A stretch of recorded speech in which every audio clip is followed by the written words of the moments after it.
쿠팡 청문회가 오늘 내일 이틀 동안 있죠?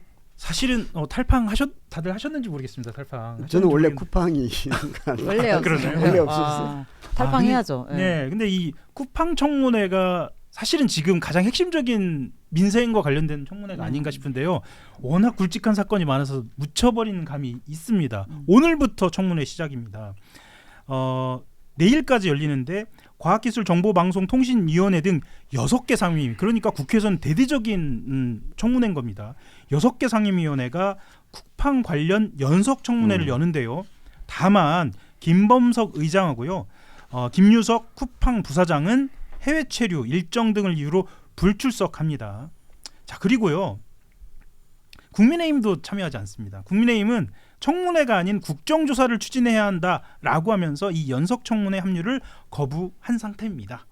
그것도 다 이해가 잘 안 되네. 근데 또 그 얘기도 있던데, 이 과방위가 아니라 정무위에서 해야 되는데 왜 과방위에서 하냐, 뭐 그 주장도 하던데.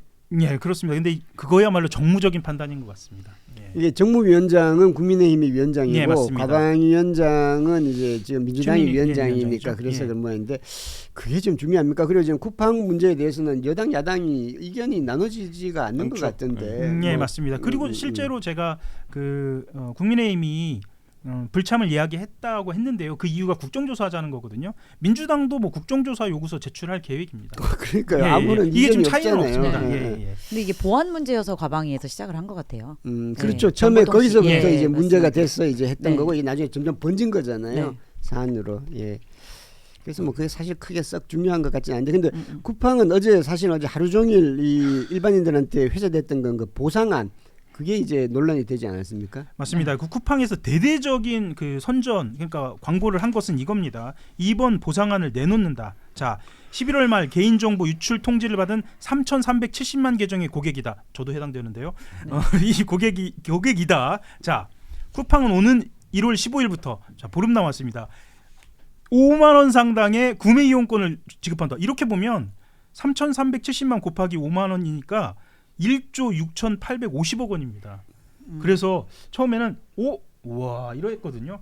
자, 들여다보니까요, 쓸만한 거는 이 5만 원이 아니고요, 5천 원도 쓸만한가 싶을 정도입니다. 간단하게 좀 설명을 드리면, 자, 쿠팡의 전 상품을 쓸 수 있는 게 5천 원이고 쿠팡 이치에서 쓸 수 있는 게 5천 원이고 그 다음에 이제 여행 플랫폼 쿠팡 트래블이 2만 원, 명품 플랫폼 알럭스가 2만 원입니다. 그래서 제대로 쓸 수 있는 거는 사실상 5천 원 뿐이어서, 이렇게 말씀드리면 어떻게 받아들일지 모르겠는데, 사과마저도 지금 이 상업적으로 이용한다. 저는 거의 이거 이거는 프로모션 아니에요? 프로모션이라 프로모션이지. 네, 프로모션하면 이거 하면 돈 더 버실 것 같은데. 그러니까 예를 들어서 네. 여행 플랫폼 쿠팡 이거. 트래블에서 여행을 예약하면 최소 국내 여행을 예약해도 몇십만 원은 해야 될 텐데, 그렇죠. 그래서 2만 원짜리 쿠폰, 이게 다 쿠폰이잖아요. 네. 현금성 지급이 도 아니고, 저는 이거는 희롱하는 거라고 봐요. 그러니까 예를 들면 지금 쿠팡의 대응 전략이 체감적으로 받아들이기엔 희롱이에요. 사과도 그렇고, 사과도 처음에 유출이라고 안 하고 노출이라고 했죠. 그러고 나서 그거가 문제가 제기되니까 유출로 바꿨죠. 그 다음에 뭐라고 했습니까? 우리가 잠수부까지 투입해서 가방 건져왔어요. 이거 말이 됩니까? 수사기관이 당장 압수수색해야죠. 근데 어저께 뭐가 밝혀진 겁니까? 디지털 포렌식을 해놨다는 거 아니에요? 그 수사기가 어제 깜짝 놀랐다는 거예요. 아침에 경찰들이. 야, 이거 포렌식을 했다는 걸 왜 그럼 제출할 때 얘기를 안 했어? 라고 했다는 건데, 뭐 그런 식이죠. 지금 이 쿠폰도 이렇죠. 저는 이거를 좀 굉장히 말하자면 중대한 사건이라고 봅니다. 뭐 어떤 의미냐면, 쿠팡 정도 되는, 쿠팡이 그렇다라고 해서 쿠팡이 없으면 우리가 죽습니까? 그렇지 않아요. 그런 기업이 아니에요. 근데 일정 정도의 가점 상태를 유지하는 기업이 됐다라고 해서 소비자 편익이 있으니 이걸 볼모로 해서 정부가 어떤 대책을 써도 다 쓸모없는데 어쩔 건데, 이렇게 가는 어떤 특정 기업이, 그리고 우리 한국 기업도 아닌데 우리 미국 기업이야, 이렇게 가는 전략을 정부가 대책이 없다, 이거 속수무책이네 라는 게 과정을 통해서 다 드러나고, 결과적으로 이거 매듭을 못 지으면 다 이런 식으로 운영하죠. 기업들이. 난 어저께 이 보상안 보면서 네. 그거 한 게, 쿠팡에도 사람이 많을 거 아니에요. 맞습니다. 그런데 이게 보상안 이전에도 쿠팡의 뭐 사과라든지 그 이전 상황들을 쭉 보면, 그 외국인, 한국말 한마디도 못하는 외국인 사장을 청문회에 앞에다 내보낸다든지 네.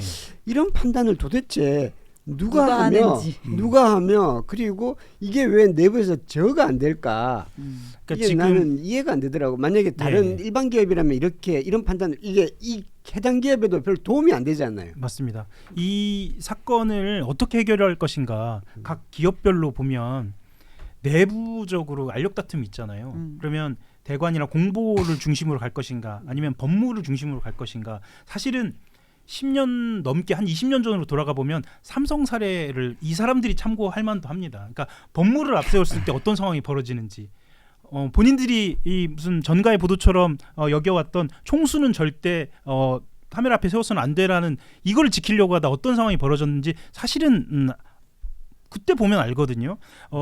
지금 상황은 쿠팡은 사건의 헤게모니를 어떻게 쥐고 갈 것인가만 골몰하고 있는 것 같습니다. 아니 뭐 저는 뭐 그까지도 이해합니다. 총수를 세우지 않겠다. 총수가 난 절대 청문회 안 나갈래라고 버티면 그 밑에 사람들이 어떻게 할 수 없으니까 그것까지도 막 이해할 수 있겠는데 이 보상안이라든지 이런 건 굳이 이렇게까지 안 해도 되는 거죠. 이렇게 할 바엔 차라리 안 하는 게 나아요. 그렇죠. 만약에 내부적으로 회의를 한다 그러면 이렇게 하려면 안 하는 게 낫습니다. 그냥 일단 지나갑시다. 이렇게 얘기하는 게 임원이라면 그렇게 얘기가 되는 거 아닌가? 혹시 회의를 영어로 해서 서로 못 알아듣나? 실제로 이게 김범석 의장이 주도할 것으로 짐작할 수 있는 대목이 저는 포렌식인 것 같거든요. 그러면 이제 안에서 전혀 제어가 안 된다. 왜냐하면 이 법무팀에서 한국 법무팀에서는 이 포렌식을 임의로 한다는 게 얼마나 잘못되고 이게 불법적인 일일 수도 있고 이게 큰일 날 수 있는 일인지를 한국에 있는 법무팀은 알거든요. 큰일 아닌가요? 그런데 이제 큰일 아닌가?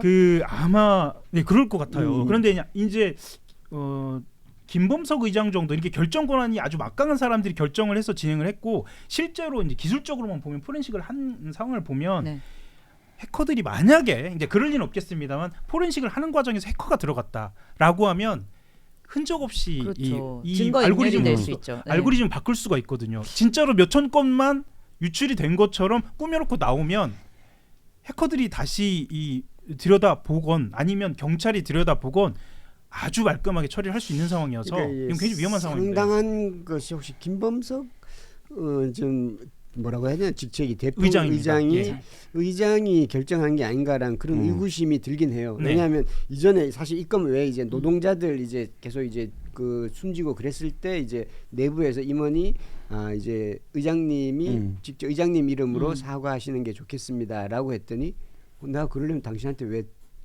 월급 왜 주냐고 내가 사과하려면 당신한테 월급 왜 주냐고 뭐 그런 얘기했다고 하는 거 보면 제어가 전혀 안 되고 있는 삼성이나 SK나 신세계나 이런 기업들이 우리가 여러 가지 뭐 대기업의 횡포나 전횡들 얘기하지만 이 기업들이 수십 년 동안 한국 사회에서 영업을 해오면서 쌓은 CR의 노하우들이 있어요. 그래서 어때 또 위기가 발생하면 위기 관리에서 어떤 매뉴얼을 갖고 어떻게 대응을 하고 어떤 국면에서 총수가 사과를 하고 보상을 어떻게 나오고 이게 아무것도 아닌 것 같지만 결국엔 그 조직에 이 갖고 있는 총체적 역량이거든요. 근데 쿠팡은 신생기업으로 엄청나게 매출이 급성장하고 여기가 갖고 있는 유일한 담보는 아까 말씀드렸던 우리가 압도적 소비자 편익을 제공하는 회사야. 그러니까 소비자는 우리를 떠나지 못해라고 하는데 이 CR들이 그러면 위기가 발생했을 때 이럴 땐 이렇게 대응을 거기 모르겠습니까? CR 조직이 그렇게 큰데 그 대관 조직이 근데 말씀하신 대로 대표가 나 그거 하기 싫은데 이래버리면 영어로 얘기하죠 보통. 보통 중소기업에서는 그렇게 해요. 중소기업에서는 대표가 자기 마음대로 하는데 지금 그 역량과 그게 비해서 너무 커진 거예요. 너무 커지면 그 커진 만큼의 대응을 하거나 해야 되거든요. 근데 쿠팡이 너무 착각하고 있는 것 같아요. 왜냐면 지금 쿠팡 우리가 다 탈팡을 하고 그 비슷한 회사들이 굉장히 많고 쿠팡이 계속 적자잖아요. 사실은 적자인 상태에서 계속 돈을 누군가에게 받고 수혈 받고 있는 거거든요. 그 수혈 받고 키우면 충분한 이 서비스를 제공하고자 하는 회사는 너무 많을 거라고 생각해요. 근데 진짜 자기가 모든 이 서비스를 다 갖고 있고 대한민국 국민들이 다 여기 길들여져 있다라고 착각하는 게 아닌가 그런 생각이 들어요. 심지어는 미국도 미국의 힘도 우리가 가지고 올 수 있다라고 생각을 하는 그런 착각이 좀 있는 것 같습니다. 아니 이게 역사와 학습이 안 된다. 돈을 너무 빨리 벌었다. 알겠습니다. 잘 해결하기를 바랍니다.